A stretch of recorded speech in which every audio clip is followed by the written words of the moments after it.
Alright. Alright, I just wanted to document it. You see this white murkiness? That's sign of a coolant leak. This is the lower manifold head. As you can see, is really bad on the edges. And I noticed, I think it was like in these lower points or something. I think it was up here. But there was like a blob somewhere here, from where it was seeping out. But if you look, see how much is actually there. Like right down there is super caked on. You see how this is a different color? Yeah, check out these openings completely clogged up. Look at that. And then right here, the gasket is completely failing. Oh, look down in there. Look down in there. Sheesh. Is that a nut? Is that a nut? Hold on. I know that's not a nut in there, but I'm sure. Like this one's clean. It got nothing in there. But it must be bad there. Let me check these. Alright, the front is not too bad.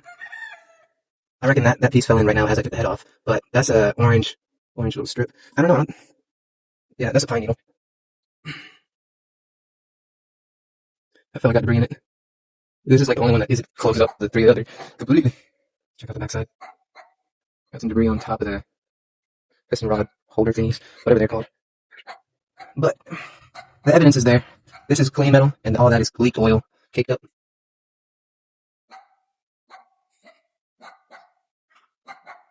I don't know if you see down there, yeah. But also the radiator fans, they don't kick on until the engine hits like critical heat, which is terrible. Got a lot of stuff. This is the front plate, and this is the back. This is the contraption I had to use in order to get it off, because one of them is so close to a stud that it just doesn't have the clearance to have this thicker bottom piece, so it needs to have that straight next to it. It was actually this one right here. I thought I stripped it. I was like, oh my god, no. Yeah, look at that. There's that passage. This one is completely caked up and full. Oh my goodness, that's hard. I think it's supposed to be. Okay, never mind. That one's not supposed to be an opening, but this one is opening. Well, let me check. Yeah, yeah, they're not meant to be openings, but they're still fully caked up. Right here, you see there's a little light, but there we go. There's another murkiness. So I'll get this fella cleaned up. It means another trip to the auto store. This is the tensioner for the. That's what I was trying to avoid. But I had to have I got the screws inside where they're supposed to be. That way they don't get lost.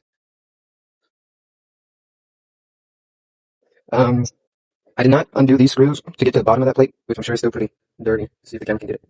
No, but I cleaned this fella off real good.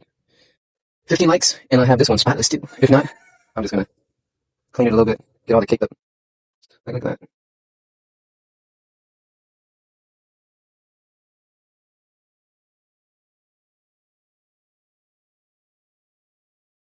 All the other nuts and bolties are in here. The kit came with new one of these lower and upper mounting bolts, lower manifold bolts. So that's pretty cool.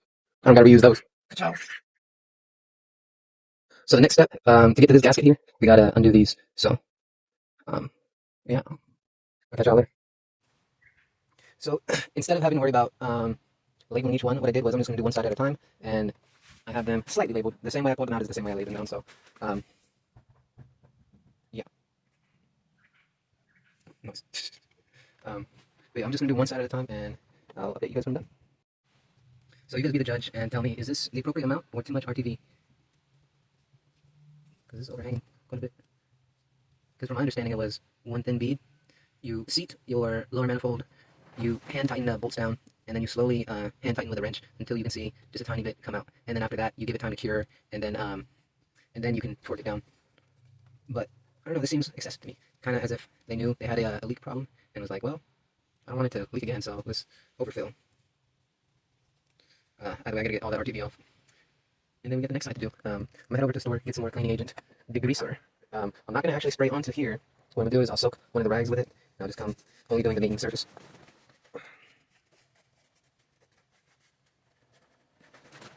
It's important that you guys just go ahead and spend $3 on getting these little shop towels, because you don't want to be using terry cloth or microfiber, because that's going to be leaving lint behind.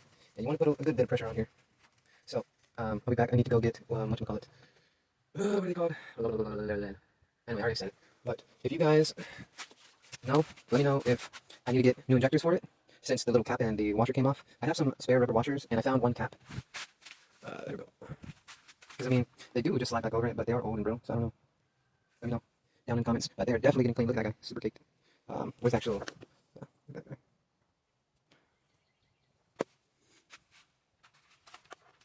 So I need 1, 2. It's a little loose. It's supposed to be like that. All right.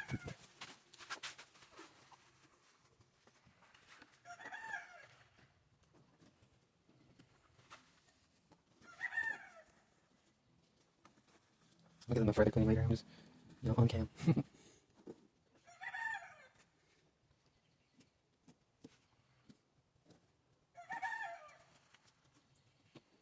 I'm more so surprised at how well the Buick was running, considering everything I've seen on it so far. That's how you know these fellas were built tough.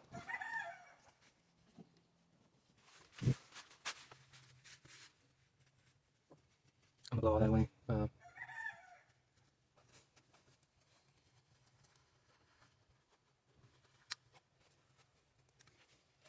But yeah, I just want to do a quick update with you guys. I'm gonna start blowing, and when it starts the compressor to cut back on, that's when I'm gonna cut the video. And that, thanks for joining back in. I'll catch you on it.